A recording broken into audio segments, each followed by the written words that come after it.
can start whenever. Yeah. I mean, starting with, go ahead. You want to introduce the podcast, Adrian? I sure will. Hi, guys. Welcome to the Harvard podcast. Bring back Mr. Aziz and Mr. Ditkovich. Hashtag boys.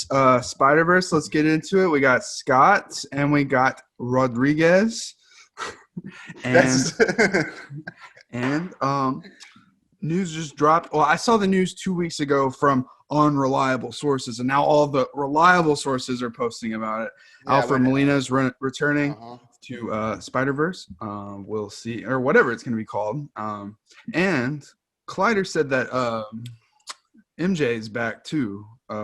Kirsten Dunst? Yeah. Oh shit! I didn't read that. But is she and Zendaya? Is it going to be like a love pentagram? It's like they can announce that MJ's back, but they haven't confirmed if they've settled on a deal with Tobey Maguire or Andrew Garfield. Come on, man! It's hype. That's what it's effective. We're doing it right now. We're part of the machine. What were you going to say, Dylan? For real. Oh, I got theories like bubbling in my head already. There's so much that could be done with this news, especially with the fact that you got Electro from Amazing Spider-Man 2, which is like the worst of all the movies. Yeah. Is he good in that though? I didn't. No, I skipped it. He's not. It's fucking stupid. Yeah, it's not his fault, but he's fucking stupid in that. It's horrible. Okay. It's like, have you seen Batman Forever? A while ago. You know, like Jim Carrey is like a fucking nerd, and then he's like this. Oh, with Jamie Foxx. That's literally what he plays. He's like that. It's weird. Yeah, it's weird. Jamie Foxx is quite the Renaissance man. There's a lot of for real. And Jamie Foxx is a great actor. It just he's an all around he's musician, actor, comedian, singer, like all of it. Mm-hmm. He's all of it. Yeah. So yeah, you got that like the Jamie Foxx from like I'm guessing Andrew Garfield's timeline, and now we got. They haven't confirmed. I think they're going to be just different dimensional versions of these characters. Yeah, because I guess that makes sense because what's his nuts? Molina died. Yeah. Yeah, so I guess he's going to have to. Yeah, is it going to be like here's Dr. Octopus from the version multiverse where he won? What if he's just like. Dude, he has a Nobel Prize. He's like, Nobel Prize, guys. He's standing next to Obama with his Nobel Prize. I'm serious. No, that's like part of. I have this dark horse theory that what if like Toby and Andrew are like the bad guys and like they've gone down a bad path and like Doc Ock never went Doc Ock. Cheesy. I don't know. What sounds like No. I need Tom Holland to get his fucking ass beat. He's about to die, and then you hear the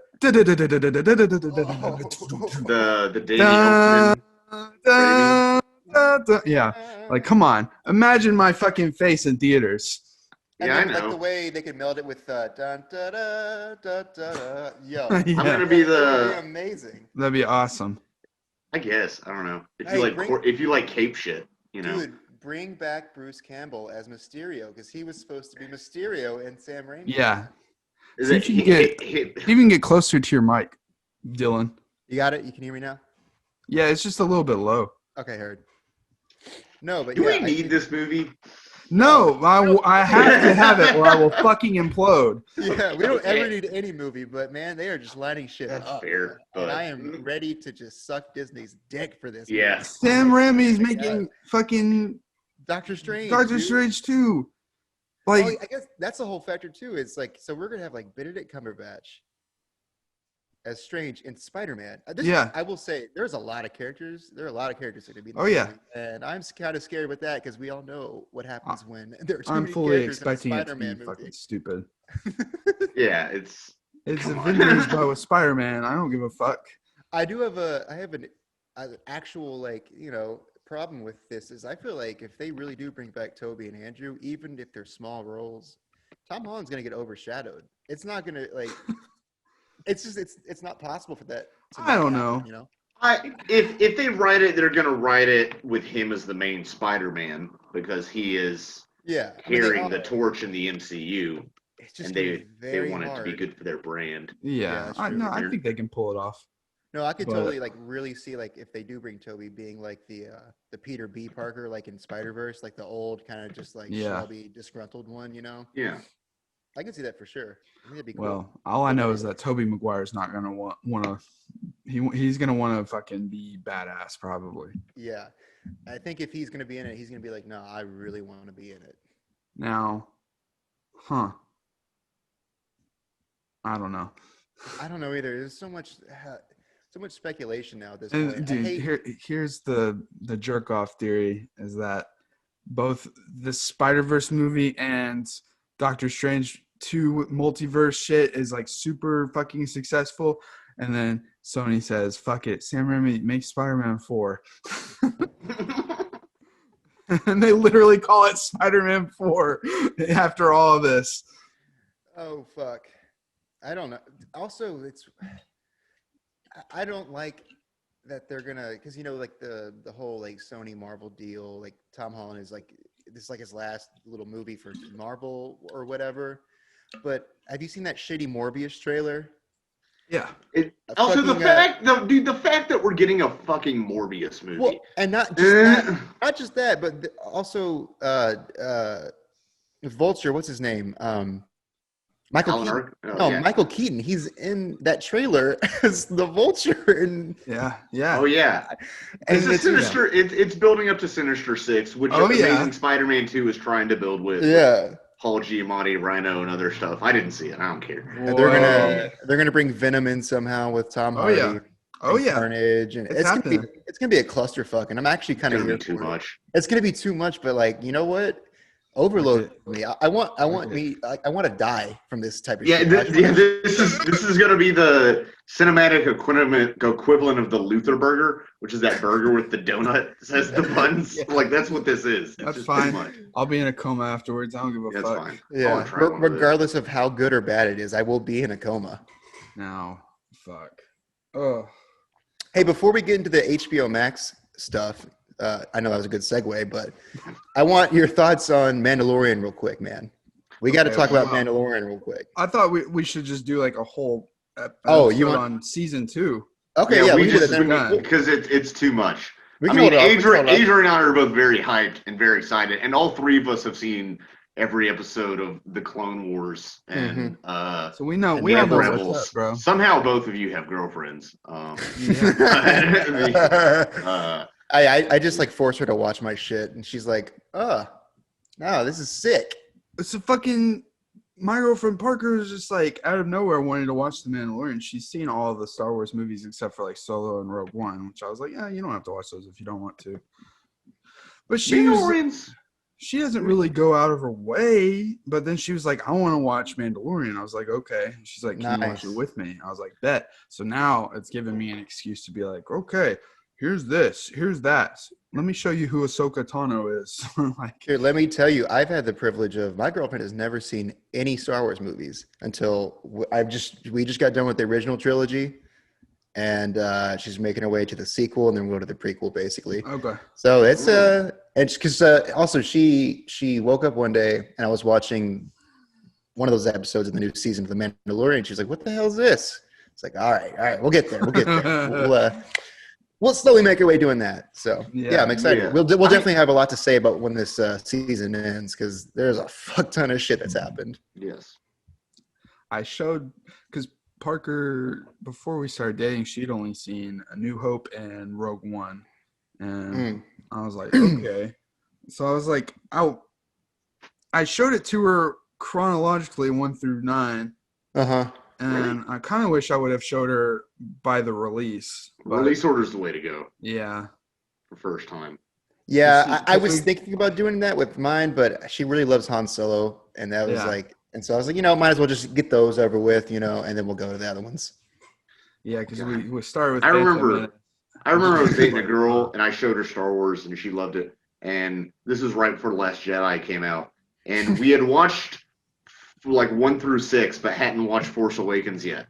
And this was like a month before Last Jedi. And she's like, do you think Han Solo is going to be in The Last Jedi? And I was just like, I don't know. He might be. He might show up.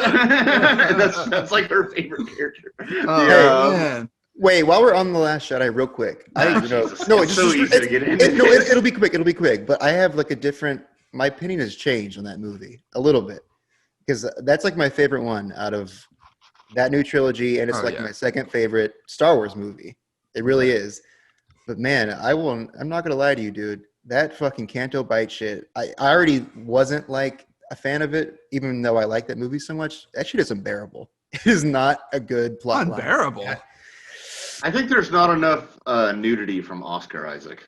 Dude, there's not. He gives everyone the fuck me eyes, and in Last Jedi, he doesn't do that enough. He does it in the other two. He doesn't do it in that movie enough. Every single moment that Poe and Finn are talking, it's just like Poe needs to be thirstier. Okay, so anyway, get off of that before we go too deep into it. You guys talk about whatever you want. It's fine. It's it's not like the most interesting part of the movie, but it's not like unbearable. It's just like, okay. Okay, maybe not unbearable. But it's kind of prequel-y, with its shit. But I like what it gets into with the. You get a little bit of world building with like the rich people of the galaxy and like arms dealers and like both sides getting from the same source and shit. I like all that. I like that. It's making fun of Disney's shareholders. Well, I guess it's hard because like the other part of the movie is so good. Like what's going on with like Rey and Kylo to me is like so just like what I want. Give me more of it. That it's such a drastic change and they really do Finn's character dirty. Like they build this arc up for him where he's a deserter and then he's not, and then he fucking gets saved by Rose in a bullshit way, and it's weird for me. I don't know. It's really I watched it again. And I was like, this kind of if they would have made Finn a Jedi in the 9th one, then I would have been like, hell yeah, save him, Rose. But he could have died a heroic death in the 8th one. Yeah, and it'd have been really cool. Oh well. But that's really all I have to say about that movie. Okay. Not to spark any flames, as one tends to do when you talk about that movie. But yeah. Anyways, HBO Max. You want to talk about HBO Max? Yeah. This is the craziest fucking thing. Obviously, most theaters have not been showing big releases because of something. I can't remember what. Oh yeah, coronavirus 2020. We don't speak that name. We don't speak that name. Oh yeah, sorry. What do you want to call it? The Wuhan flu? The Wuhan flu, that's right. Only if you're Borat. Yeah. But so what was I saying? Oh yeah, HBO Max has decided to release their films in 2021 the same day as releasing it releasing it into theaters and releasing it on their app same day. Not even like a week apart or anything. But they're gonna do it. We're gonna do it for a month though. That's the thing. That's still most of your box office revenue, though, isn't that? Yeah. Month? Yeah. So it's. I mean, the way that it's worded too. I read the article. It's worded like it's only gonna be for a month, so you can go still see it in theaters, which you can. But I don't know. It's a weird place that the world is in now, where you got all these huge movies, like movies like Dune. Like holy shit, Dune. You have to see it in theaters. Yeah, that's offensive if you don't. It's offensive to the genre if you don't. It's offensive to Frank Herbert's legacy if you don't. It's offensive to Denis Villeneuve, one of the best working directors right now. Yeah. I mean, I just want to read I have the list pulled up of the 17 movies. Dude, Matrix 4. I know Matrix 4 is one of them. That in theaters. And we can go through these one by one. I don't know what all these are. Suicide Squad. That's a big one. Oh, excuse me. The Suicide Squad. I forgot the article because it's a different movie. I didn't see the old one. If they can reboot the Suicide Squad 4 years after it came out, then we can get a Spider-Man 4. That's all I'm saying. That's insane. Hollywood has weirdly... They've done it over years, but Marvel has really conditioned the consumer, I'll use that word, to really just take this shit. I'm just like, hey, we're rebooting this for you.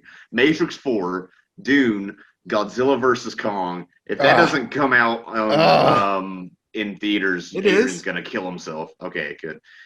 Space Jam: A New Legacy. Little Things, not sure what that is. I think that's Little Things. I think that's Denzel Washington. One of these is a Denzel Washington film. So even some of these are like Equalizer 4.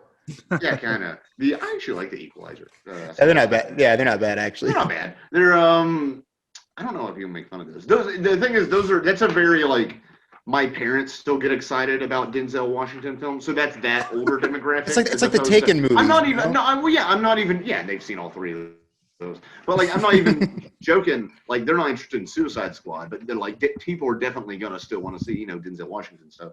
Yeah. Judas and the Black Messiah, Tom and Jerry, which looks weird.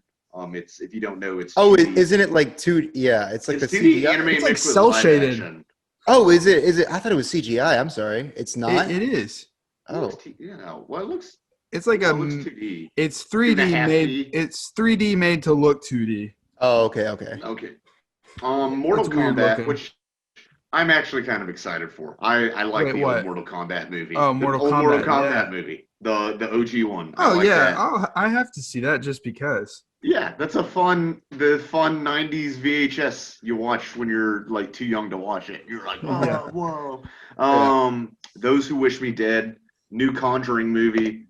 Hold on. In the Heights from Lin-Manuel Miranda, who's most famous for Hamilton. Fuck Lin-Manuel Miranda. What the fuck's your problem? Why? What's your problem with him? I don't know. I just don't like him. Dude, I'm a huge Hamilton fan. I really couldn't give you a reason, dude. I can't stand that man. I don't know why. He's talented as fuck. He is, and I have no. It's no logical. It's just a feeling in my head. I get it.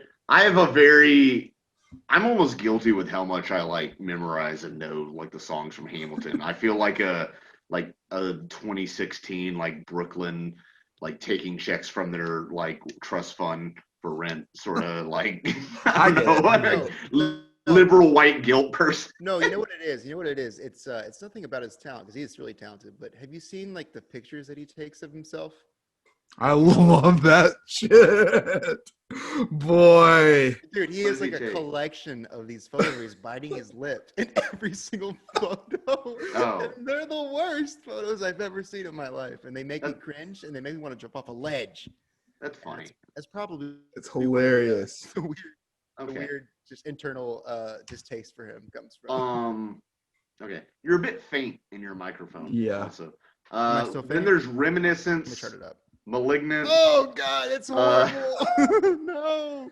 The Many Saints of Newark, King Richard, and Cry Macho. Cry Macho is that's Clint Eastwood's newest one, and that's a western. That's a neo-western. Don't really care about his movies that much anymore.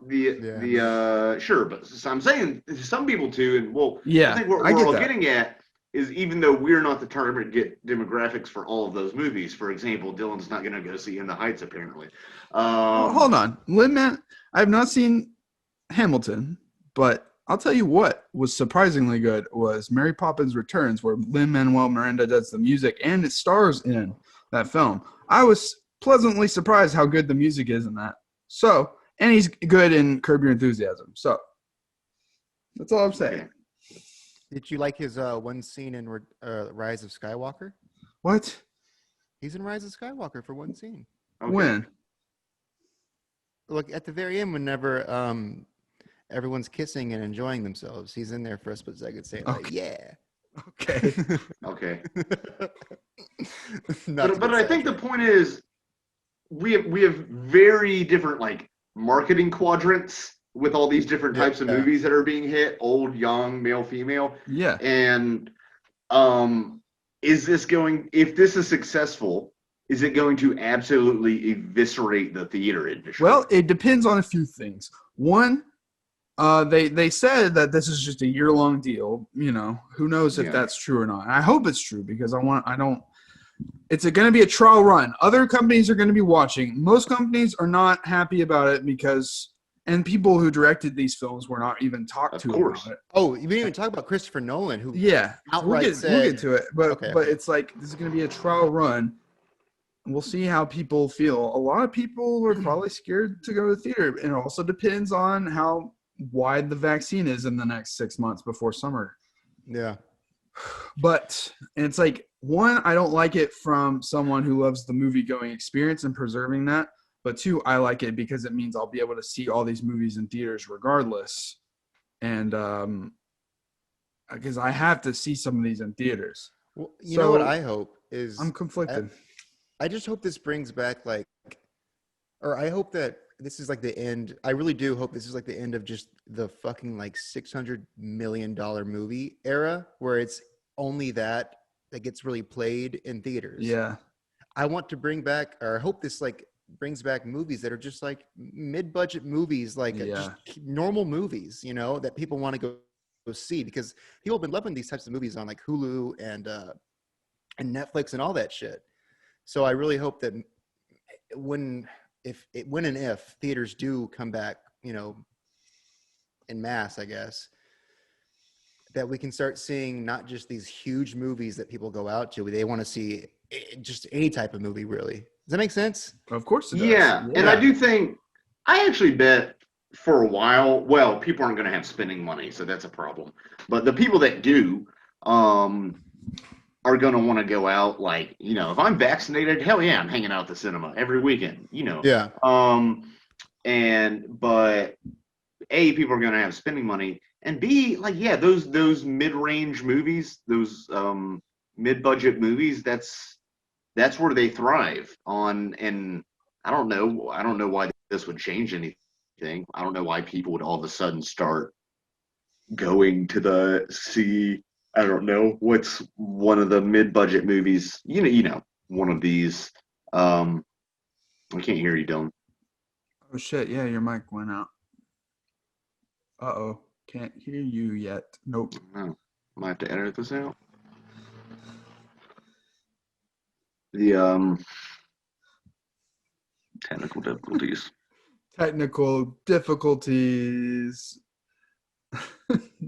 Bring back Mr. Ditkovich. Can't hear Dylan.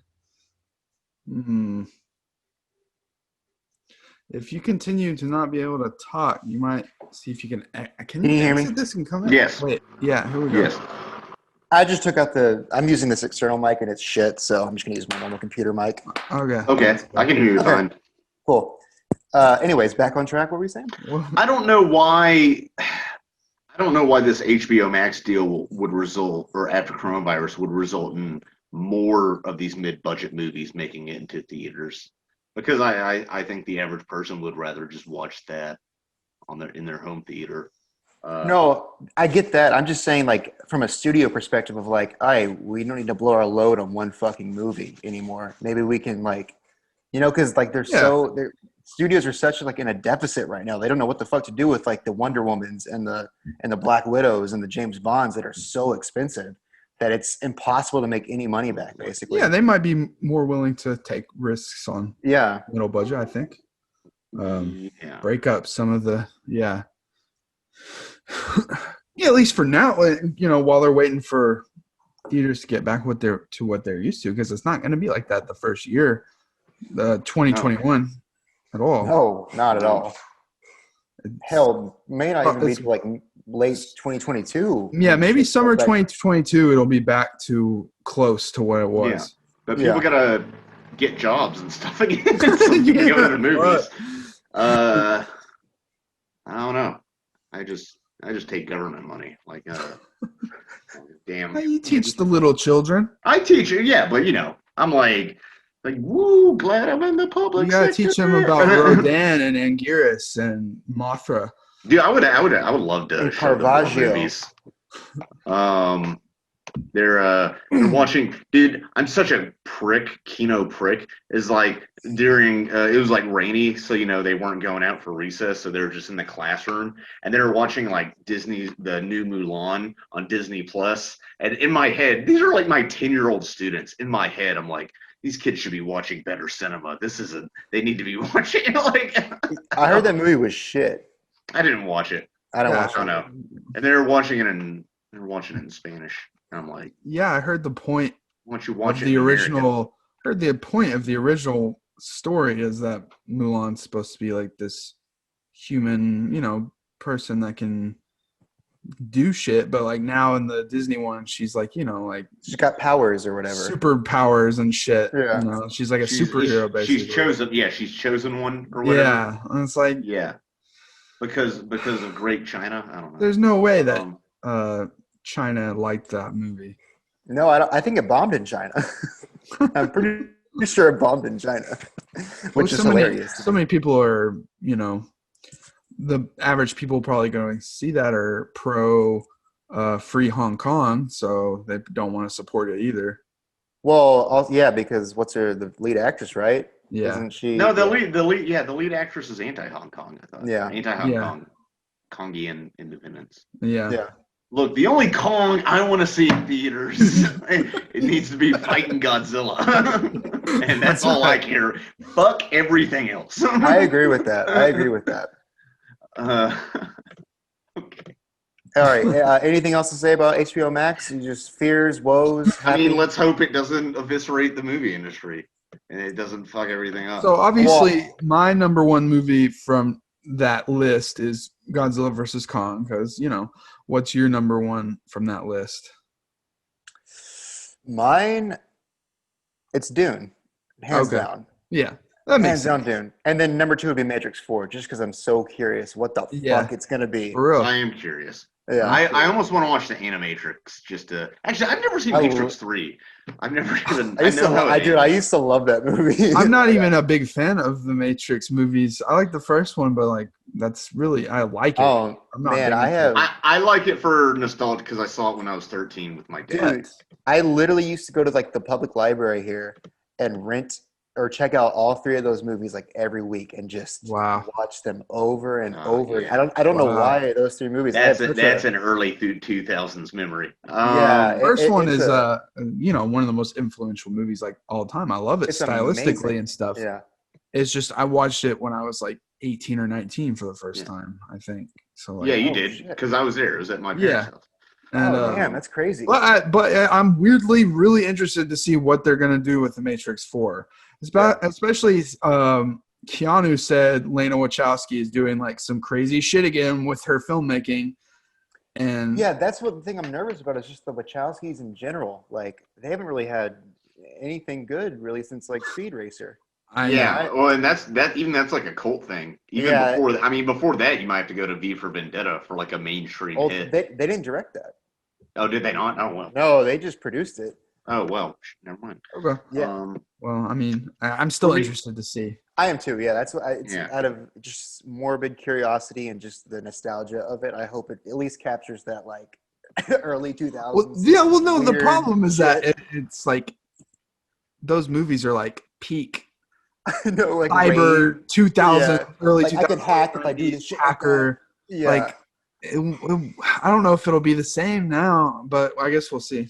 Yeah, we'll the same. Ooh, hold on, somebody just rang my doorbell. I'll be right back. Okay. It's me. You imagine I didn't tell Scott and I flew over there and I was Zoom calling him this whole time. You're just holding your computer up. Yeah. Hey, what's up? And then bring back Mr. Ditkovich. Dude, I swear to God, I could talk about that Spider-Man news all friggin' day. I swear. But to answer your earlier question, probably most excited. I'm excited for a lot of these. I'm excited for Dune, Godzilla vs. Kong. Dune, I've already read the book, and I like Dune. I don't love Dune, the book. It's one of those books I enjoy having read more than I enjoyed reading it. You know, it's a slog. It's just like 500 like knowing pages. You finished it. Yeah, but it's in. Just like Scott froze. You're back. There he is. You froze for a second. Okay, that's fine. I'm on the other side of the planet. I'm really excited for In the Heights now that I'm and Mortal Kombat. I don't have to see Mortal Kombat in theaters necessarily. It's probably going to be like a lower budget, cheap. Probably not even good. I'm so like blue balled from this year that I'm going to see everything in theaters. I don't give a fuck. Yeah. Honestly, dude, because I really don't. Before this whole year, I did not waste my time watching shit that I absolutely did not want to see.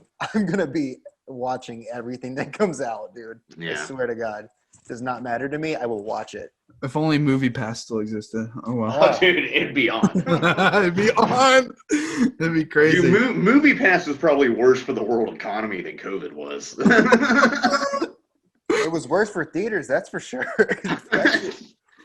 Fuck, man. Well, no, didn't they still? Isn't the whole thing? They technically paid for the ticket. Yeah, like, dude. Yeah.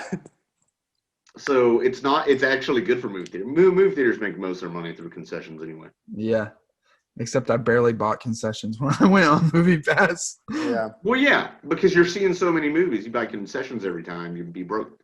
Be fucked. Well, movies also take half of whatever movie's playing. They take half basically. Of whatever that makes.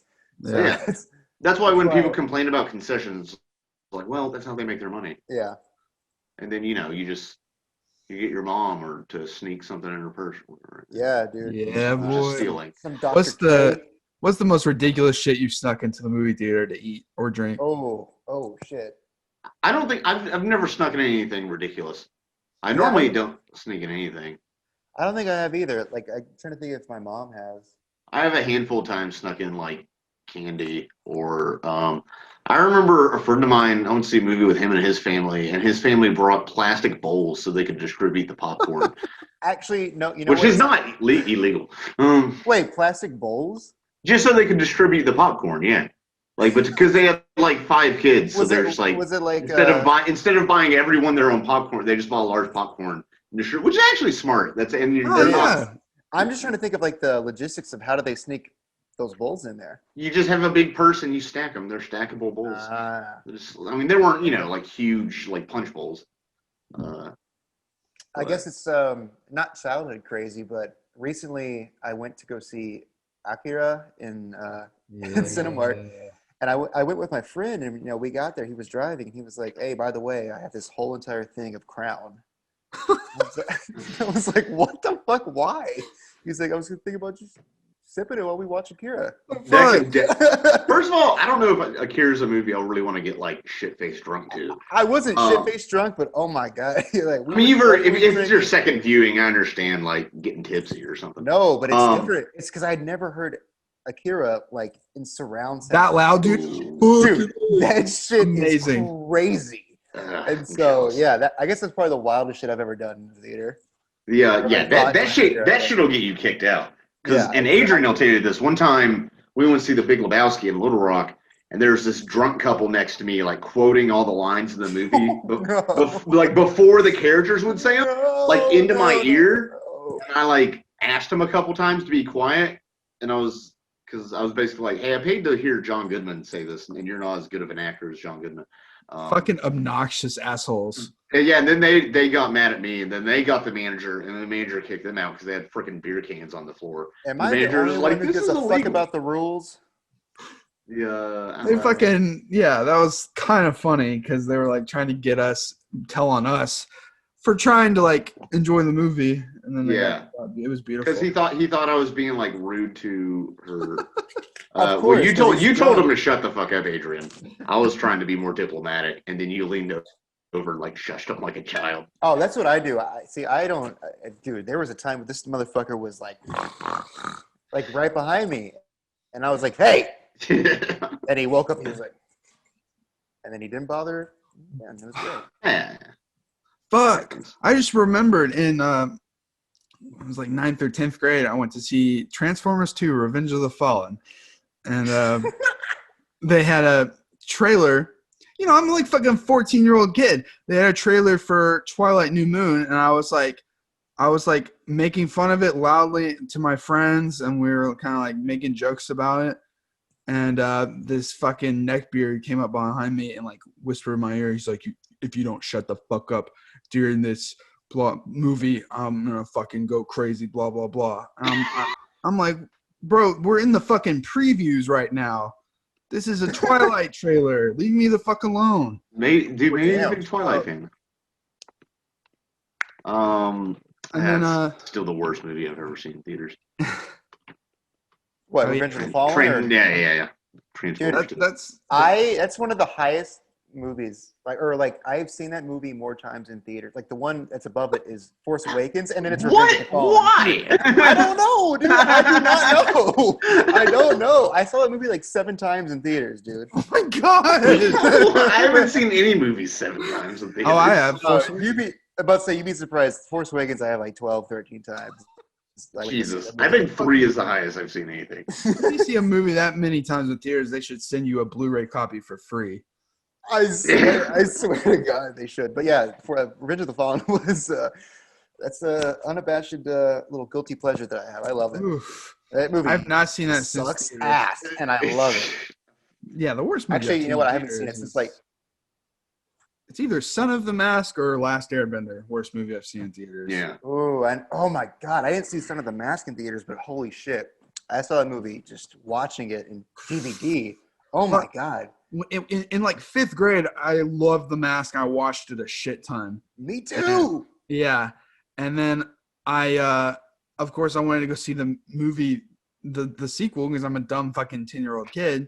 Yeah. And we were watching it when it was like halfway through. It was unbearable. And so in my mind, I was like, well, I can't just ask my mom if we can leave. She's probably enjoying it, not knowing that she's bored to tears. Yeah. Not knowing that you can just leave movies basically whenever you want. I faked a stomach pain. I was like, Mom, I don't feel so good. And so we left, and that's the first movie I ever walked out of as a 10-year-old child. If a 10-year-old child thinks it's bad enough to walk out of, boy. Pretty bad. I think the only movie I've ever walked out of was Jack Reacher, Never Go Back, or Never Look Back, or some really? shit like that. Yeah, dude, that movie was horrible. I heard the HBO series with frickin' John Krasinski is decent.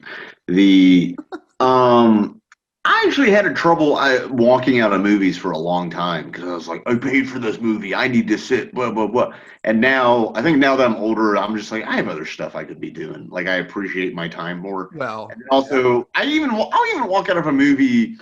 It wasn't even bad. I just walked out of, Thoroughbreds that has Anya Taylor-Joy and Olivia Cook. You don't like that movie? It's just one of those things. I just wasn't feeling it. I was like 30 minutes in. I was just like, I'm not feeling this movie. That's also Anton Yelchin's last movie. Oh, wow. Before he passed away. That's crazy. Yeah. Check out. It actually takes a lot for me to walk out of a movie. Like, I like to sit there. I'll be like, fuck it. Yeah, me too. But I'm really more so as a teenager, a few times. I remember we saw Percy Jackson. We got bored, so we walked out and like went into like Shrek 4 or something, or I don't remember. But then, I got bored in that, and then we got bored watching Robin Hood. Yeah, I didn't walk out of Robin Hood though.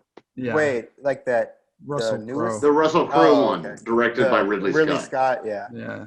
Yeah, it's not as good as Robin Hood Men in Tights. I'll tell you that much. Oh, dude, achoo. Oh yeah, and to bring it back to the food. In high school, I would bring like 4 beefy crunch burritos from Taco Bell in my fucking cargo shorts. And like 2 fucking Mountain Dew Game Fuels, bro. Full like that's disgusting. Yeah, that's ungodly, man. Cargo shorts. I can't. That's something that's like I can't wait to see Pirates 4, like that sort of stuff. Yeah. No. Yeah, basically.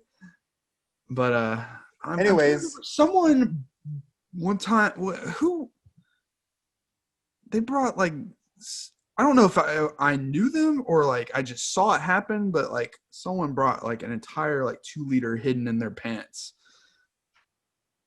2-liter. Might have just been might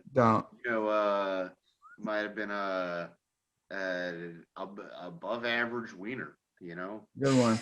A horse cock, one might say. Dude, don't be vulgar, dude. Oh, dude, I'm sorry. I'll take that back. Sorry, dude. Okay. Anyway, good segue. Should we talk about the movie that we were going to talk about today? Well, yeah. We can talk about Mank, for sure. We talk about Mank, directed by David Fincher, written by his late father, Jack Fincher, I think. The first David Fincher movie in like 6 years, which is nice. Was the last one Gone Girl? Yes, it was. The last one was Gone Girl, which I actually watched during quarantine, I think. Yeah, it was what? Quiet, Gone Scott. Girl? Huh? Now you're quiet, Scott. Am I quiet? I don't know what else I'm doing. Is that better? No. Talk like this? Are your headphones plugged in all the way? Are they now? Is that better? No. Is that? Yeah. Scott. A lot of technical difficulties today.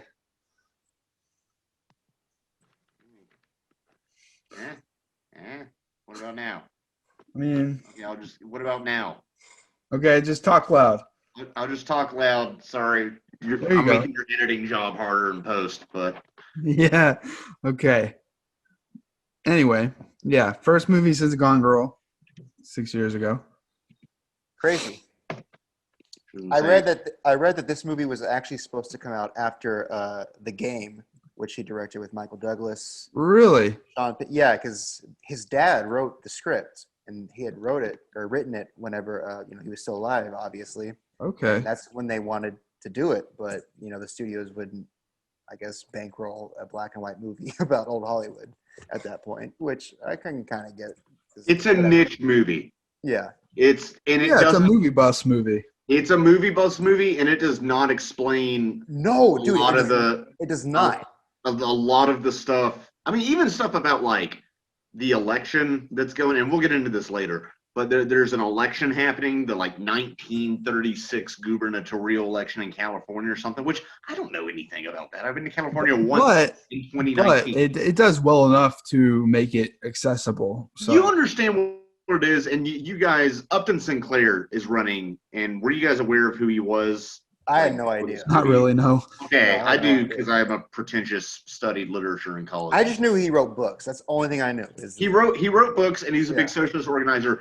We have him to thank for some of our like not necessarily the FDA, but a lot of our food and drug regulations, because he wrote about exploitation in the meatpacking industry in his book The Jungle, which actually led to some legislating getting passed of like, we should probably make sure what we eat isn't like disgusting and maggot and disease. Yeah, well, see, I looked up him after I watched the movie, and that was like one of the most popular books that he's ever written. And I looked into that. That's crazy. I had no idea that was some stuff that was happening back then. Well, and he wanted it to be about the exploitation of the workers, but he was famously quoted as saying something to the effect of, "I try to aim for my audience's hearts and hit them in their stomachs," or something.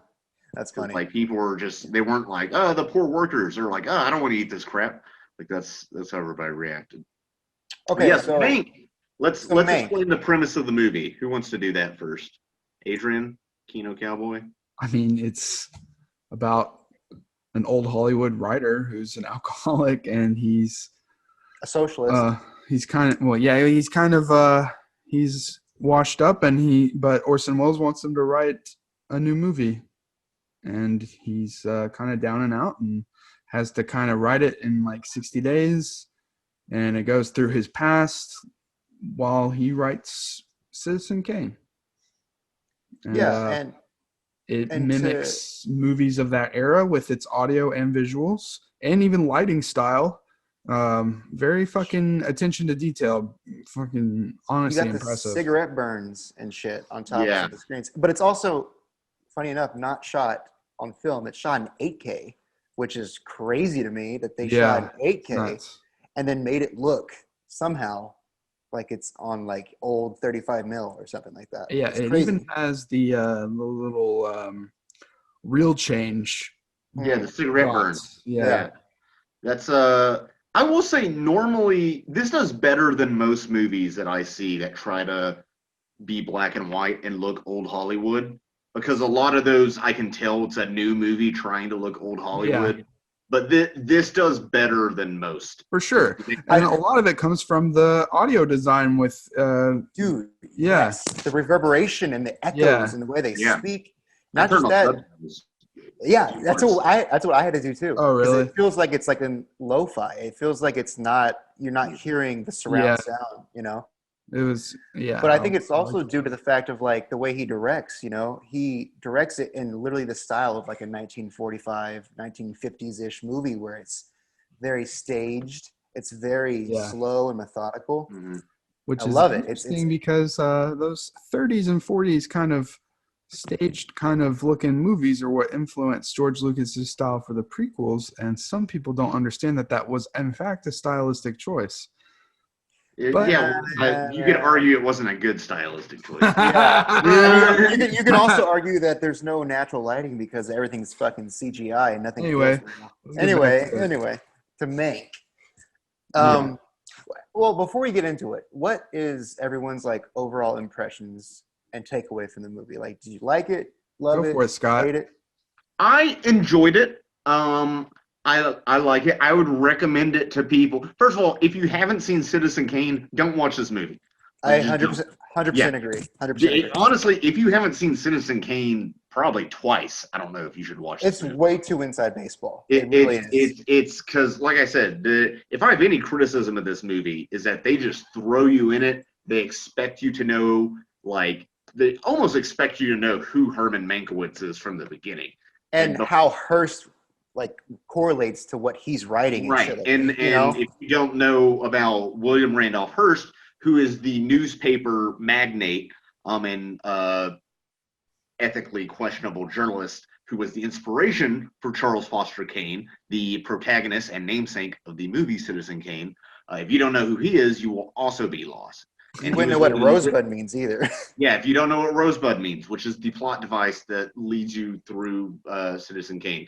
So let's talk about Citizen Kane first. What is? Yeah, I think we should. I really do. I think we should start with Citizen Kane. I think we need to start with Citizen Kane. So Citizen Kane is from 1942. I think it's 41. Okay, 41. Okay, 41, and it is directed by and starring Orson Welles in his co-written also. That's we can get into that because that is a whole thing. But yeah, anyways, this movie does question how much authorship Orson Welles had.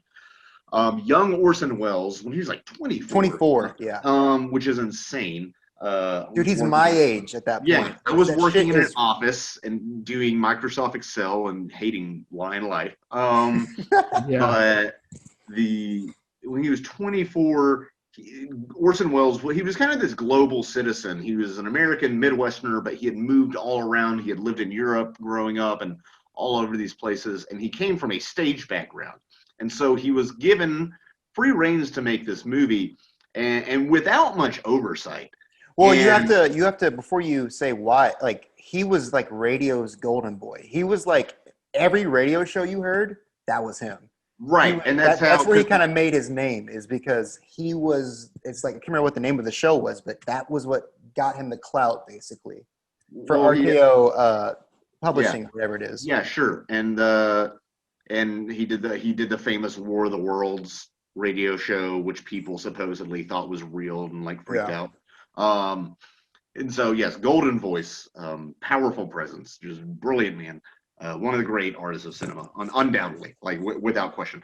And, revolutionary, honestly. Yeah, absolutely revolutionary. And Citizen Kane is one of the most important films of all time, and because of it uses in cinematographic techniques that some had been used before, but not so many had been used together so well. Also, it had a non-linear narrative using flashbacks, which was very innovative at the time. And even just things like, we're going to have actors, but put them in makeup to be like different ages of the same character. All these things were which sound almost quaint by today's standards. At the time, were very revolutionary. Also, it's a good movie. I think it holds up. I love Citizen Kane. I think a lot of people think it's boring. I think it's fun. No, fuck them. It's quotable. It's one of those movies that you hear about that have been hyped up for years, but then you watch it and it actually lives up to the hype. You know, that's how I was. I saw it in theaters actually, and that's actually wonderful. I would love to see that in theaters. Oh, it was great. It was amazing. It was my first time, and I was just like, it was one of those I walked out. I was like, yeah, I get it. That was so good. It's also Bernard Herrmann's first score, I'm pretty sure, and he went on to just be one of the most revolutionary composers of all time. And that score, it's that is what makes a lot of the movie too, is that just thunderous orchestral score. It's so wonderful. I love it. But I will say, I think it's kind of boring.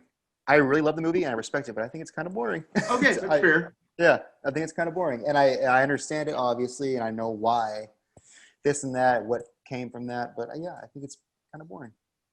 Okay.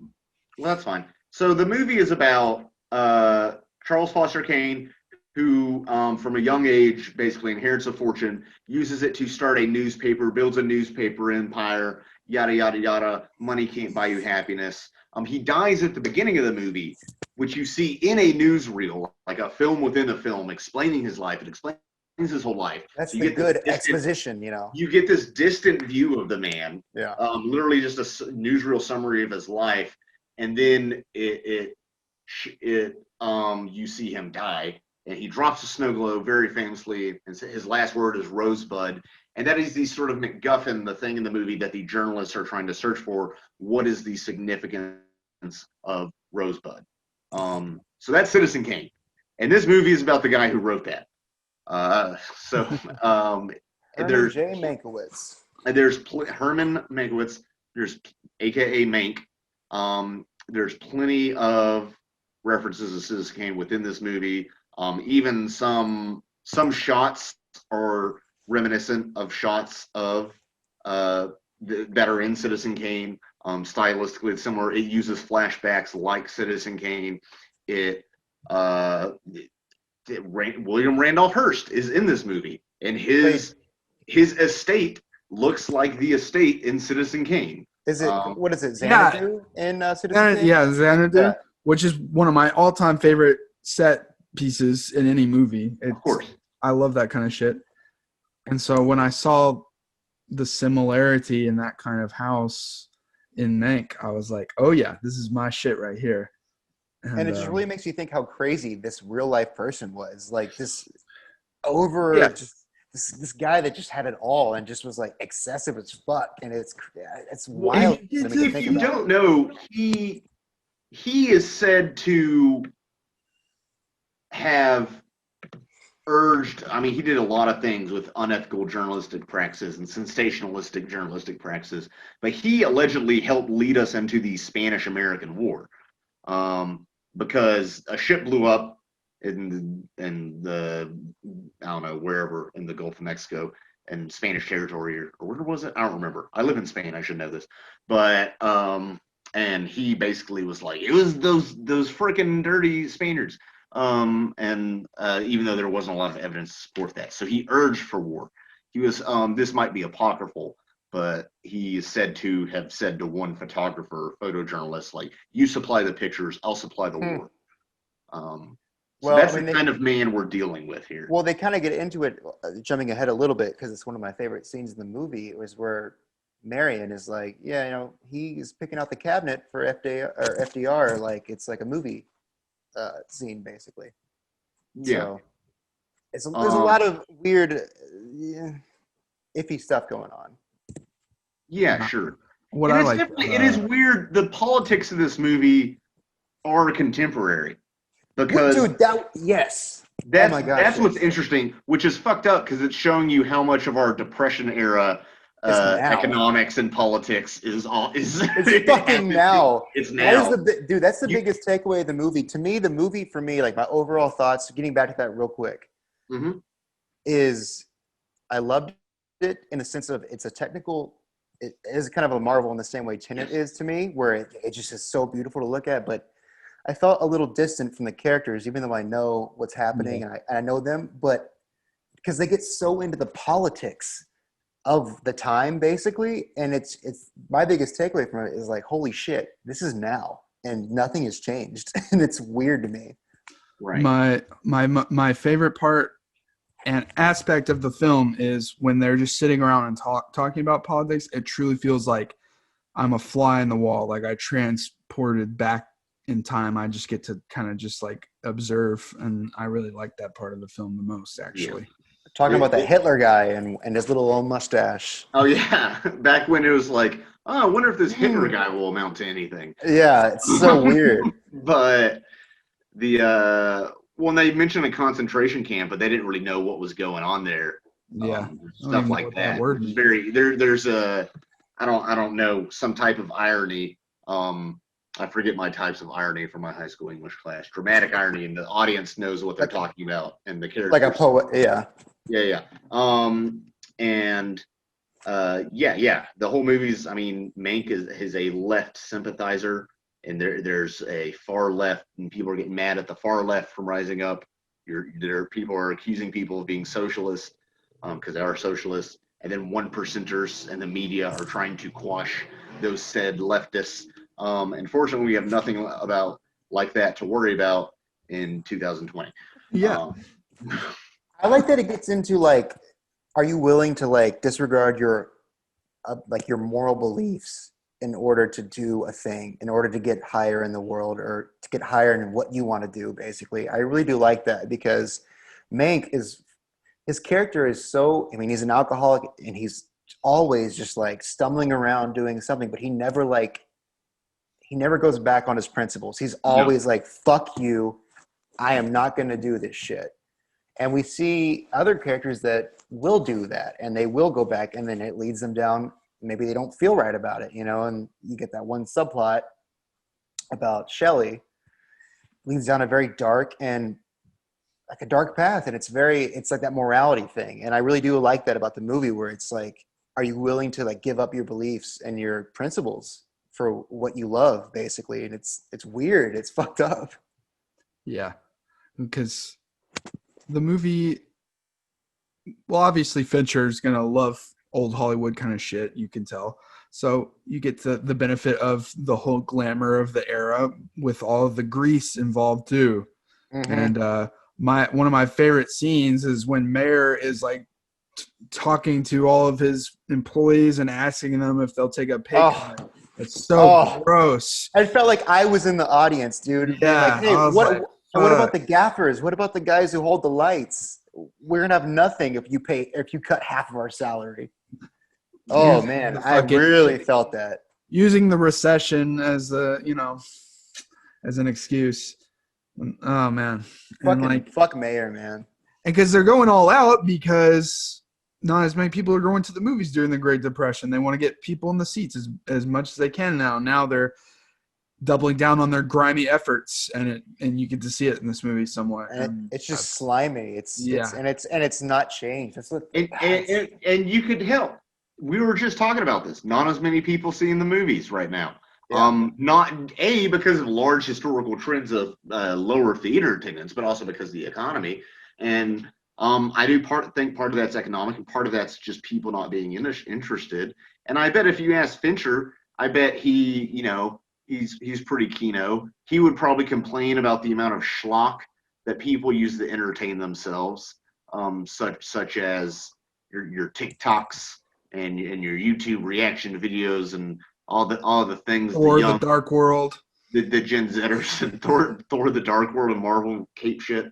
And because there's definitely this idea of Mank is an idealist, and he does pay for that in many ways.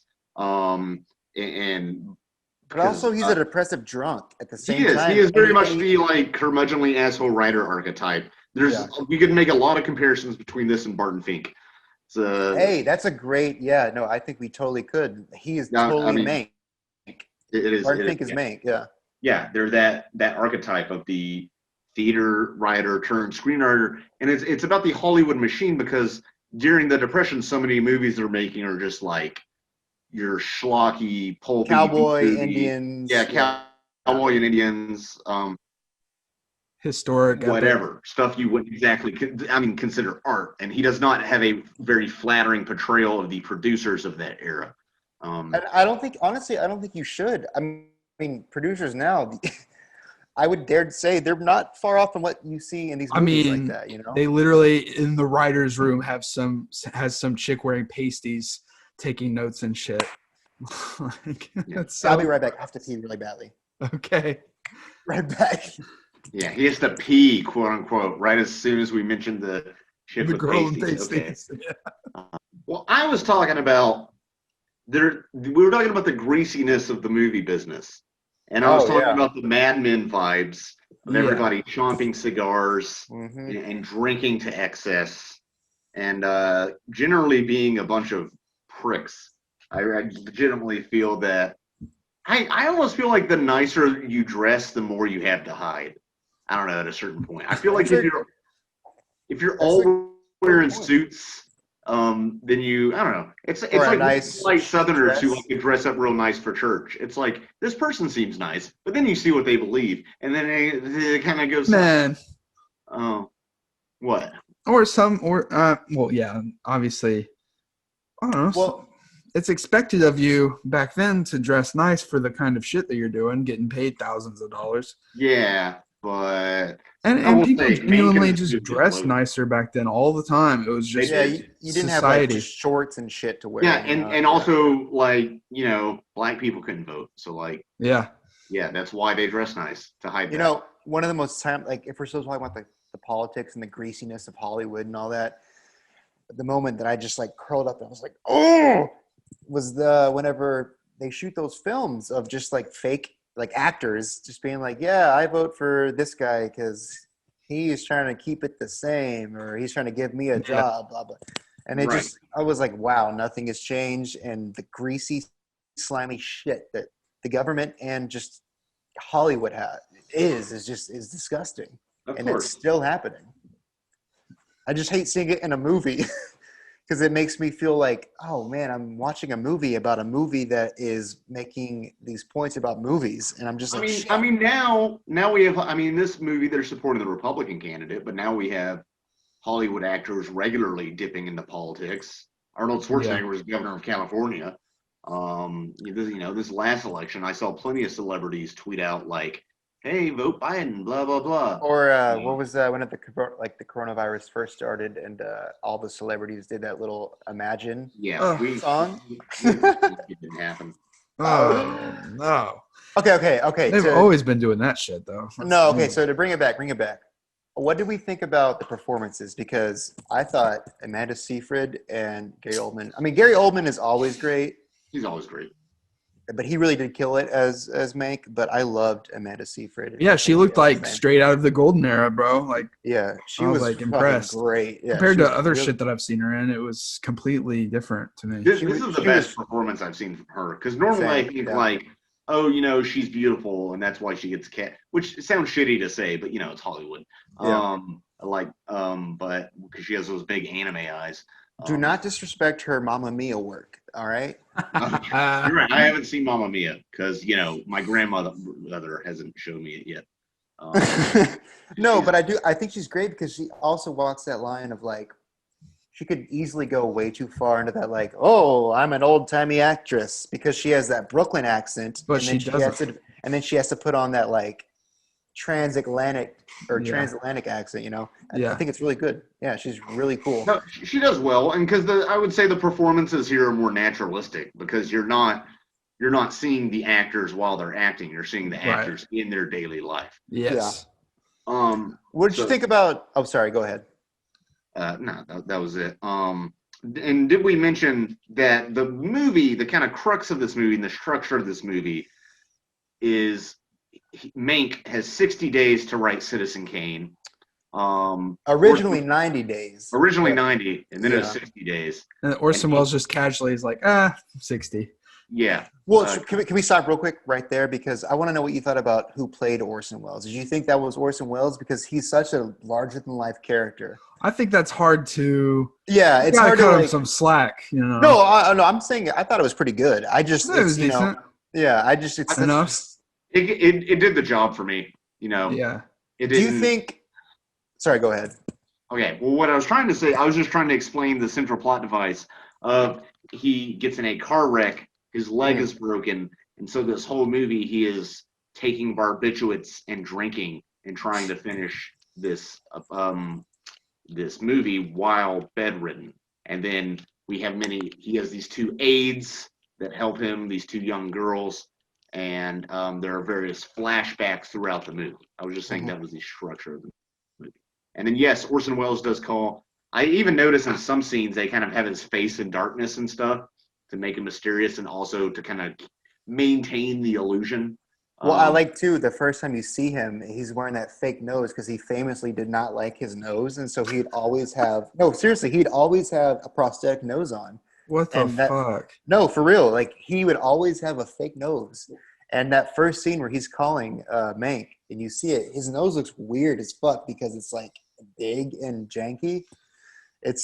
I thought the attention to detail when it comes to how Orson, I guess, was perceived was really cool. Yes. But I do think there should have been more of him. No, I think it was good that he was used sparingly. No, I like that he's used sparingly, but one of the biggest things that I was surprised to see was that I thought it was the dispute, the writing credit dispute was going to be way more of a big deal and like that's what I agree with. It was. Yeah. So when that was resolved through like one or two scenes, I was like, okay, huh. Yeah, it was off screen because originally I thought that was going to be like a central focal point.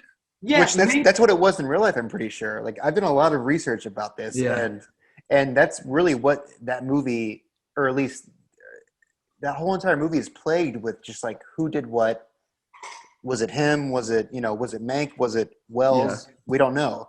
But once I figured out that it's not about that, it's about the politics of it, I kind of got on board with it. But still, I would have liked to have like more drama when it came to like the internal dynamic between Wells and Mank.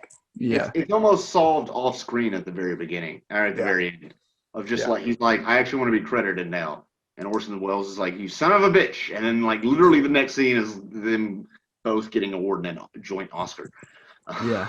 Which that was a real that footage was real until it goes to the close up of that dude talking. That shit was real. That was really cool. Good spliced in stuff. Were you going to say something, Adrian? I don't know. I was just thinking. I don't know. I just liked how when they do the Oscar shit, they don't like show Orson Welles directing a picture and stuff. It's just like a black screen with his voice. You know, it was effective. Yeah, they did. The election stuff in this, we covered that, right? John Updike. Yeah. Well, we didn't really not John Updike. We didn't get into it, but Sinclair. I think that really all I can say is I think that's really what like I guess Fincher's dad wanted to talk about was the politics of the time, basically, and about socialists and Republicans, basically, because really that's what the movie is. It's about like parties. Yeah, and I saw someone yesterday on film posting. They were like, "Why do we have to drag 2020 politics into talking about Mank, bro? Blah blah blah. It's not even really about politics." I'm like, man, fucking relax. 1,000% about politics. Are you serious? The capitalist. Oh my god. Yeah, it is. I mean, you could compare this to other movies like Hail Caesar from the Coen brothers, which I was thinking about. Yeah, me too. A handful of directors in Hollywood, Fincher being one, the Coen brothers being two more, who were pretty much given free reign to do what they want. Mm-hmm. And Hail Caesar is another film that talks about the golden age of Hollywood, or maybe more silver age, and is critical of that and the studio system and how much power they have. At the time, Mank is trying to get his Writers Guild, the Writers Guild of America, off the ground. Because that wasn't a thing yet. They weren't unionized, so they were able to shit on everyone. Yeah. Studios had like dictatorial like control over like they were dictators that's why Mank for MGM was just like they held him as like a little thing that they could just do whatever with him basically. And that's why that whole his like fuck you to them and then being like, well, you know, you can stay here, but we're not going to do anything with you, basically. Yeah, I like when Mank goes to visit the set and one of the big producers is like talking to him and he explains who he is. And then right as he leaves, he's like, who was that again? And as Mank walks off, the big producer. That was freaking Meyer. Ugh. Oh, was it? Yeah, it was Meyer. Okay, yeah. Yeah, Meyer. He's just like, he's such a sleazeball. Fuck yeah. And I like you could tell there was like a brief shot in that scene where it shows like American Indians and they're obviously white guys painting it. Yeah. It's like it's just funny the meta like thought of like, okay, I've been cast as an Indian, a white guy as an Indian in this movie in 2020. I'm gonna go on the set and it's a set within a set and I'm a guy playing a guy playing another guy. Like Robert Downey Jr. Yeah, exactly. I'm a dude playing a dude disguised as another dude. Like I get to be an Indian in a movie, and it's not problematic because of the context. Right. What did you think about Trent Reznor and Atticus Ross's score? Because I thought it was amazing, and it was so different from anything they've ever done. It felt. I like how bass heavy it was. With its like drums and like drums and bass, like boom, boom. Yeah. I loved it. I thought it fit perfectly. Yeah, and it drove the movie forward. Like it literally sonically sounded like it was driving it forward. I agree. Because I didn't really notice it. Like, it was more subconscious. And it was very different for Trent Reznor. But I don't notice. I mean, I notice music in movies. Adrian can explain this. I'm weird about music and my music knowledge. I have gaps in it. And, I was mainly in this movie. I could use another watch sometime. Maybe not immediately, but just to pick up some of the finer details, just in the production, the cinematography, and the editing. So much of it, which is reminiscent of that era style, because I really was trying very hard. I mean, this is a fairly complex narrative. It jumps around in time. And like we were talking about, it does not hold hands with you. No, it doesn't hold hands with you. You have to know what the fuck they're talking about in order to get anything. So, because, I was watching this. I watched it with my girlfriend. She knows nothing about any old Hollywood stuff or So I asked her at the end of the movie, I was like, did you feel anything? Did you relate to any characters, or what did you think about it? And she was like, I kind of got the gist of it, but I have no idea really what that means in the context of other things. And I was like, that makes sense. I get it. That's fair, yeah. Like, she understood that this meant that, and that this was heavy because of that thing, or this was Sure. But she had no idea. And I think this is a pretty hard movie to get into, I think. I think it's going to have people either split, or just it's only if you know movies, then you're going to watch it, you're going to like it. If you don't, you're going to be like, what the fuck is happening? And what's going to, A similar movie that's far more accessible, but is about deep cut, movie making, is Hugo from Scorsese. Yeah. Yes. And, it's cool that he turned that into a delightful children's movie with and that makes me want to rewatch this movie. Mank makes me want to rewatch Hugo. It makes me want to rewatch Hail Caesar, which is underrated, by the way, because the first time I watched it, I was like, oh, that was entertaining, and I was like, whatever. And then 2 years later, I rewatched it. And I was like, oh wait, no, I really like this movie. I need to rewatch that movie, because I remember I saw it in theaters and I loved it, and then I just never watched it again. I've only seen it once. I need to watch it again. Oh, rewatch it. You'll be like, oh, I like this more than I thought I did. Yeah. And it makes me want to watch more Golden Age shit, even shit like Cleopatra and shit like that. Big time money makers from that era.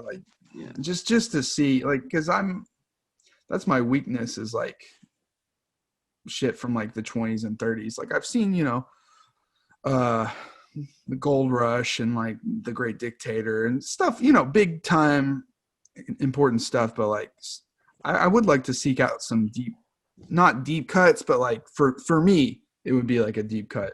No, I agree with that, because that's been since there's been no movies, no new movies coming out, all I've been doing is just watching Criterion shit. Yeah. And this movie made me want to all right, I'm going to watch old 1940s, just standard ass dramas or whatever it is. And I haven't done it. I need to get into that more, and I really want to. I think it's just sounds like an idea for a podcast episode. Yeah, I think we should do that, because I think it's a good gap that I have in my movie history that I need. The Third Man? I definitely have a gap. Have you seen The Third Man? I have, and that's a good movie. That's good. I was gonna say that's a good one to start with if you haven't seen it. I definitely, and a part of my problem, and this goes back to this movie and why Citizen Kane was so important.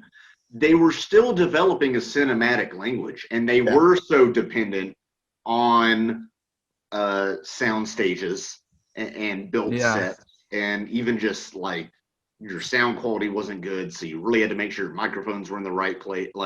It was so stilted in the production aspect that they still were almost filming things like it was a stage play.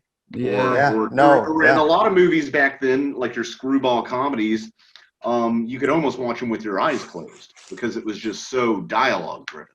Mm-hmm. Well, and that's why what I've watched when I was talking about the Criterion shit, I watched 40s and 50s movies from Europe or Japan or wherever. And it's so different, because they didn't have stages. They just shot and they filmed movies. Right. Yeah. So it's such a just a stark contrast between the Hollywood machine and this Americanized capitalistic McDonald's assembly line. Well, it's like and I want to get into that though. I really want to just know. It's like truly mesmerizing, and it's almost like a dream, like a forgotten dream or something when I see that kind of stuff, because it's so hard to imagine being there in the middle of it all, just being the way they're all talking and their everything is coming together, and all those cameras. Yeah, it's a lot that I really want to delve deeper into, Yeah, for sure. And let's talk about the climactic scene of his drunken rant at the table. Oh, wonderful. And I mean, we didn't really talk much about Gary Oldman's performance because, as we said, he's great in everything. Yeah. Like, I've never seen a Gary Oldman performance that's like less than very good. Yeah. Fifth Element. He's I love excellent. That movie. I do. And so, the climactic scene, he arrives late and drunk for a dinner party with, what's his name, Raymond, the movie producer, and William Randolph Hearst.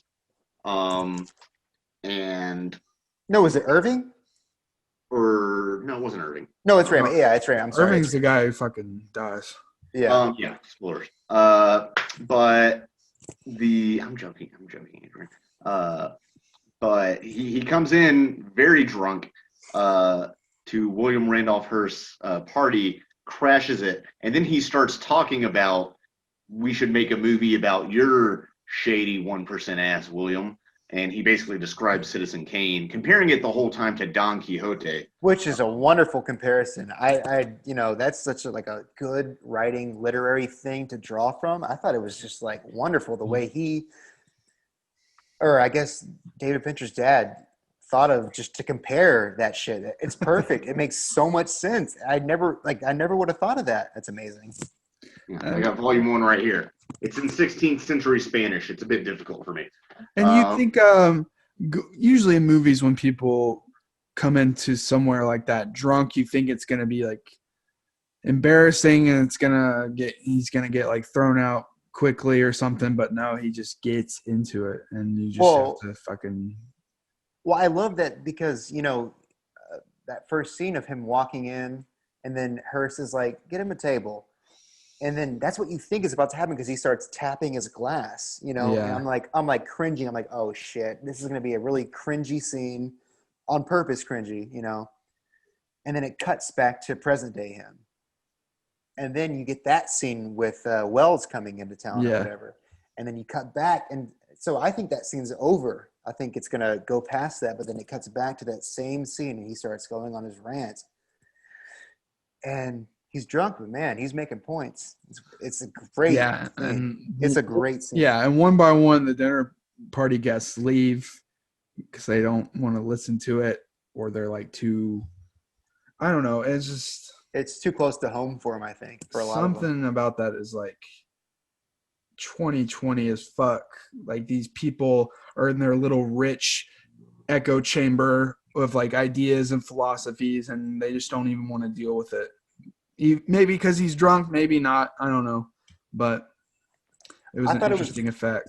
Well, I thought it was good, like just a good reversal of that first scene where they're arguing at Hearst's house, and Hearst at that point is like, "That's why I like to have Mank around because he has a different opinion, but it's always funny." And then now, whenever Mank, even though he's shit-faced drunk, is coming at all of them with this different opinion, it's shot differently. It's so drastically differently because it's like real.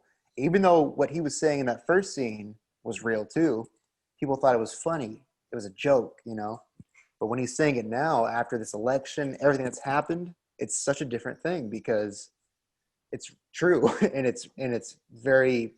It makes them think about things they don't want to think about, Yeah. And I'm just going to address he being William Randolph Hearst, makes a comparison. He gives them this parable of sorts of the organ grinder monkey and how the organ grinder monkey thinks that without his work, the man the peasant or whatever, whoever owns him will fail or will starve.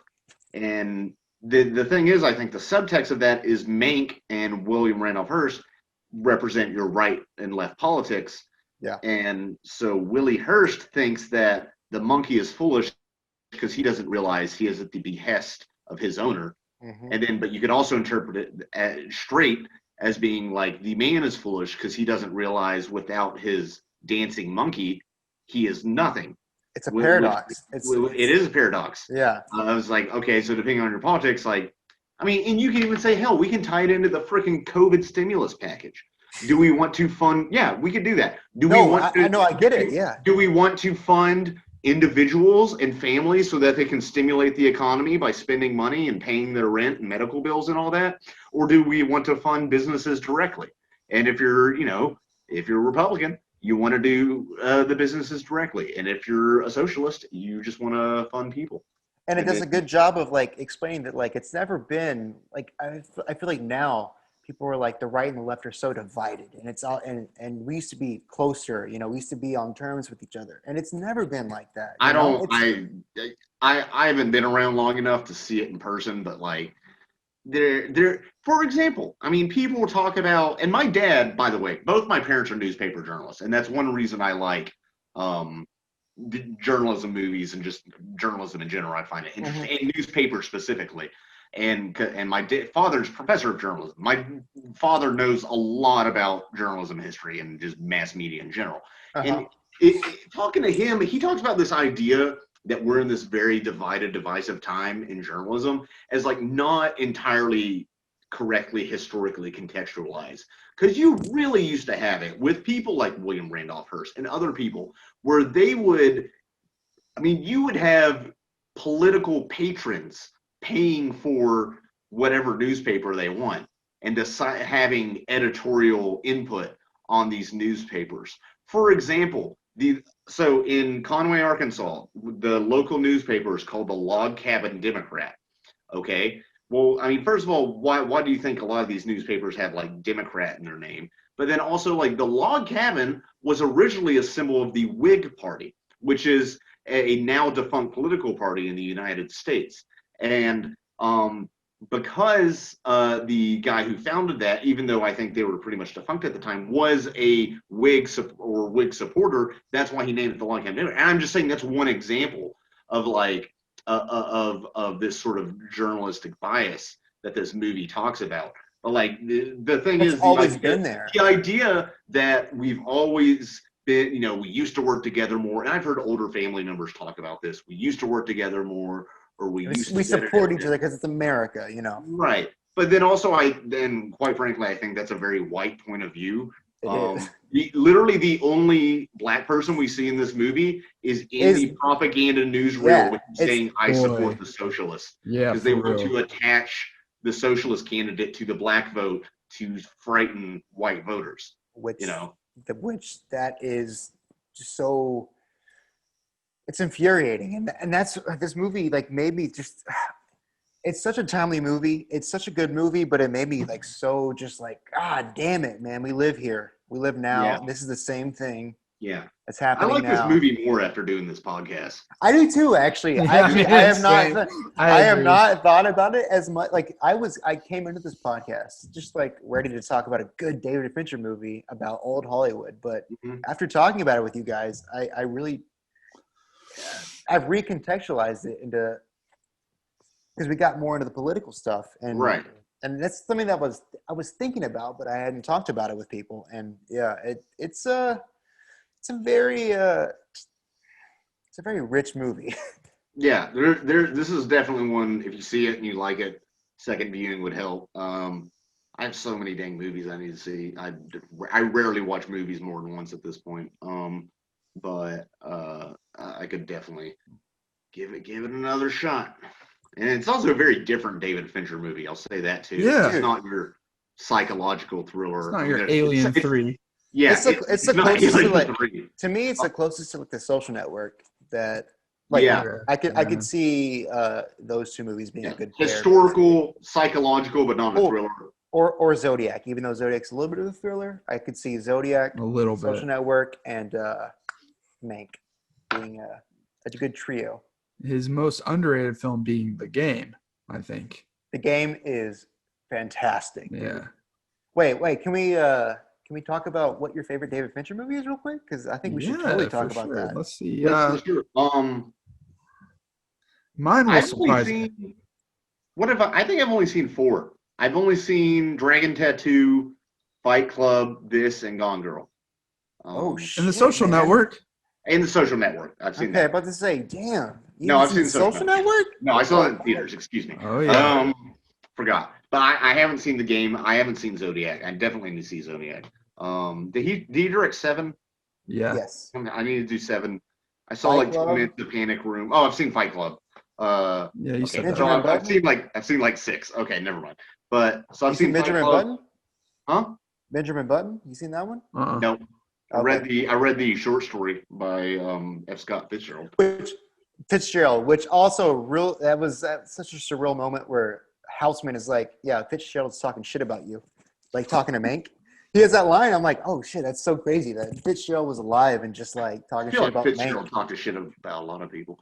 Yeah, but it was just weird in the movie space. And then to me, like I differentiate like literature people and movie people, and it's so weird when they come together because they were alive at the same time. Well, and that's what part of this, and this is addressed in Barton Fink as well, but that's what part of this movie is, that Mank is originally a theater director, which being one of the oldest art forms, I mean, older than the novel, is, you know, they even say in the movie, we're trying to get more literary types in this business, which is obviously. He was also like a magazine writer too, I'm pretty sure. He was like a critic. Yeah.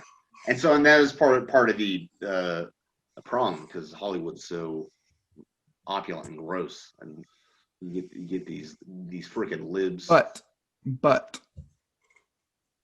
so I've seen every Fincher movie except for Benjamin Button and Panic Room. But my favorite surprise is Girl with the Dragon Tattoo. Oh, really? Yeah. More than The Social Network? Yes. Huh. Now, we should know about Adrian. Setting and atmosphere go a long way for me with movies. And certain movies come along and they just scratch a very particular scratch that you may or may have not known needed to be itched.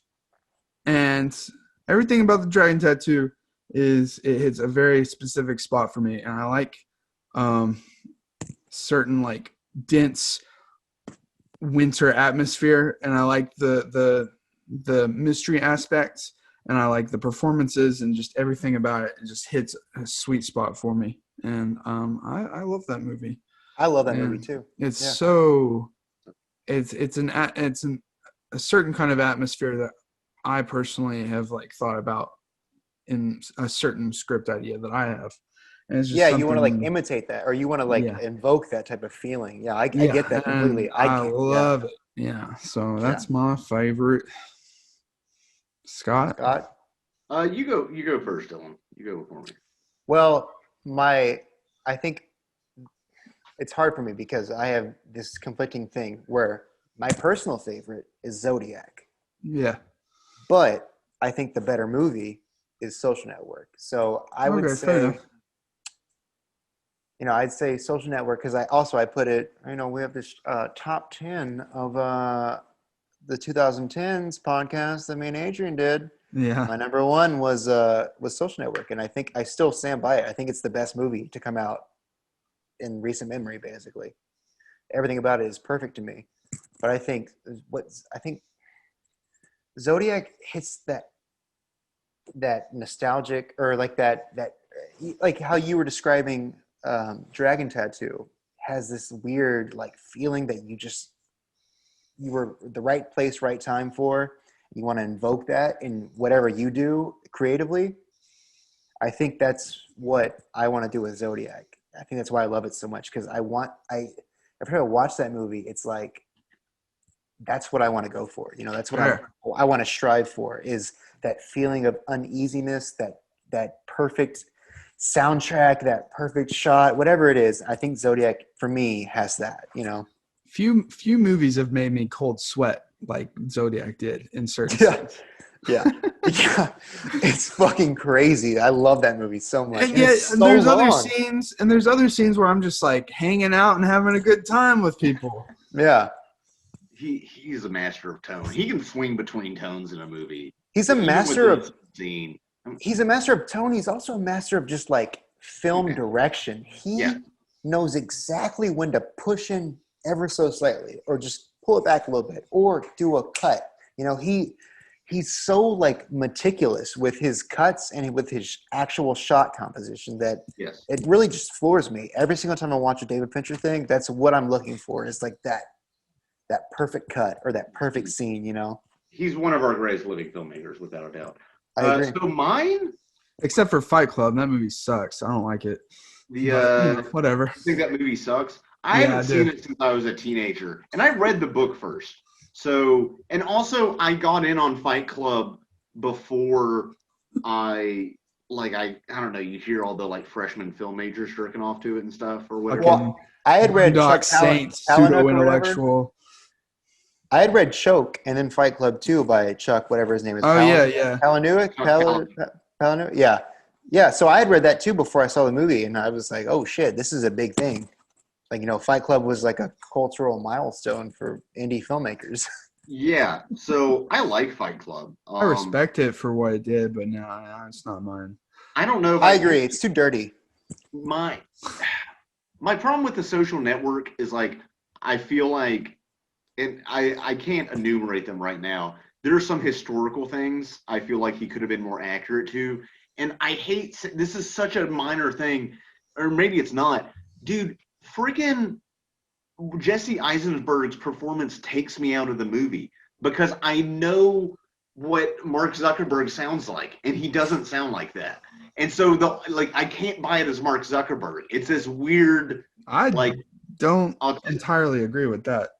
I don't agree with it at all because I don't know. Keep going. I want to hear your perspective. Really, that's one of my main problems with that movie. It's just like, I don't know, Eisenberg's performance. It's very good as a performance, but like as an imitation of I guess you could say it's an interpretation of Mark Zuckerberg. It's not a one-for-one like trying to sound exactly like him. And it's also he is reading and reciting Aaron Sorkin dialogue, which is that fast-paced, quippy dialogue that, you know. I'm not a huge fan of Aaron Sorkin's dialogue in general because it loses verisimilitude. It's so snappy. Yeah, it's so snappy. It doesn't sound like real people. I do get that, and I think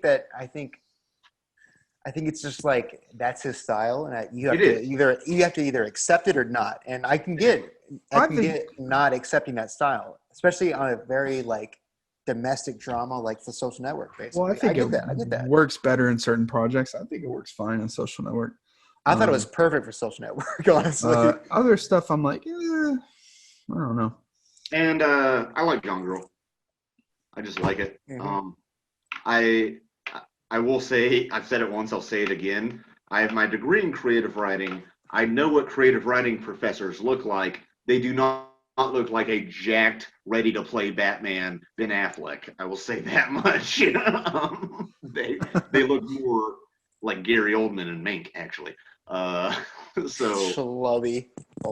Very professors. Or nerds, you know. I will say, I love Trent Reznor and Atticus Ross's score in Gone Girl. Gone Girl, that's my favorite score by them. I associate those two with David Fincher so much. Like, I do. Oh yeah. I used to listen to The Social Network score so much when I was depressed. Yeah, that's atmosphere. There is that. Not saying that I'm not depressed. I'll just say one of the reasons I like Gone Girl is actually just when I watched it. I watched it this year, actually. Yeah, I get that. And I watched it with my Spanish roommate, and it was just kind of cool. We were just like watching an American movie and like talking about it and sharing culture. I mean, I think he'd already seen the movie, maybe, or had already actually. He knew who David Fincher was, but it was just another. When I watched it, affects that for sure. Oh, for sure. Like when I watched Girl with the Dragon Tattoo. It was winter 2011, and like it was a real like atmospheric time. I was like out of school for Christmas, and like I was sitting at home playing Skyrim, talking on shit with the boys, drinking Game Fuel, and it had like a very specific. The night I went to see it had a very like crisp winter atmosphere, and like it fit in right with the movie. I will say that's your favorite Fincher. That's the movie that got me into Fincher because I had this specific memory of 2011. I was skipping school just because I wanted to skip school. So I faked being sick. And I didn't watch it in theaters, but I watched it just on my TV in my room. And that movie, like, I was like, holy shit, this is like the most fucked up thing I've ever seen because, of some scenes in that movie that are just, they traumatize you as like a freshman in high school. Trigger warnings. Yeah. And I will say that, that's really the only reason that I got into Fincher at all is that movie. Did any of you see the Swedish version, and did you see it first or after? No, I never watched it. I just was like, I saw the first Swedish version with Rumi Rapace. Numi Rapace. Numi Rapace. Yeah. Numi Rapace. I saw that first one, and it was good. It just was in Swedish, so it's good. I like that it's Swedish, just because that adds to the Swedishness of it. But I do think David Fincher is just a superior director. It's immaculate. I mean, with that opening cover of Immigrant Song by Karen O. And dude, that opening sequence is fucking amazing. God damn. That was right when I was starting to get into a lot more complex film. And so like I had seen Seven and I'd seen The Social Network, and I really loved The Social Network. And I was like, Seven's cool, so I really want to see Dragon Tattoo. And boy, it hit right for me in like, I think 12th grade. Yeah, 2011. So. I think honestly, Girl with the Dragon Tattoo, I enjoy it. I watched the Swedish ones with my parents. I think I watched all of them with my parents. But the story itself just doesn't grip me. I don't know why. Like, it's one of it's not that I hate the story, but I'm like this. Just the plot itself is not something I'm super drawn into. I will say, I love that movie, but the mystery isn't that interesting to me. Yeah, I will say that it's not the most interesting version of a mystery story. Right. Yeah, but it's honestly that's not as important to me, weirdly enough, than the rest of everything going on. No, I agree with that. I 100% agree. I can abide the weird, flimsy, okay mystery story, and if I can have everything else in that movie, I will take it every day. Michael Plummer, boy. Dude, freaking Stellan Skarsgård as the bad dude. Wonderful. Yeah. Yeah. So Fincher, man. Yeah. Fincher. I was gonna say something. Fincher, man. Oh yeah. When Movie Pass was a thing, I saw that fucking just bored as fuck. Sam wanted to see that new Dragon Tattoo movie that they tried to reboot or whatever. I was about to talk about that. It sucked. Oh my god, it was so bad. So boring. Dude, I hate the director I actually like what's his fucking name? He does I'll get back to you on it. I'm gonna look it up real quick. Okay. I was just so bored, and the whole time I was thinking, I was like, fuck this. Why couldn't David Fincher make 2 and 3? You know, he was supposed to. You know that. Yeah. And he was gonna make World War Z 2. What happened to that? Whatever happened to that? Fuck. Anyway. Hold on. I'm trying to find it. Claire Foy. She was okay, but she just seemed like a great value Kmart version of what's her name? Rooney Mara. Yeah. You could see that in the and the guy that played Mikkel, horrible. Yeah. Lame. And they got like Keith Stanfield in there, who's like the American guy. It sucks. Yeah. My standards were low because I was seeing it with Movie Pass, but I was still fucking bored to tears. So I was like, this is lame. Oh yeah, the director is Fede Alvarez. He did Don't Breathe, which I is good. That's a good. I enjoyed it. And he also did Evil Dead, which is a good fucking remake. Exactly. Like he did these movies that I really was like on board with. What he also did. Happens? He also did. Don't Breathe and Evil Dead, and that's like those two movies are like so director vision heavy. You know, like those are such a. Well, you know what happened was the fucking studio, Sony, right? Sony or Universal? One of the two. Yeah, Sony. I know they cut his balls off. Yeah, for real. You can tell. And fucking gimped out. Yeah, the movie sucks. The movie is so boring and so bland. I bet he didn't even direct half of it, you know, that type of shit.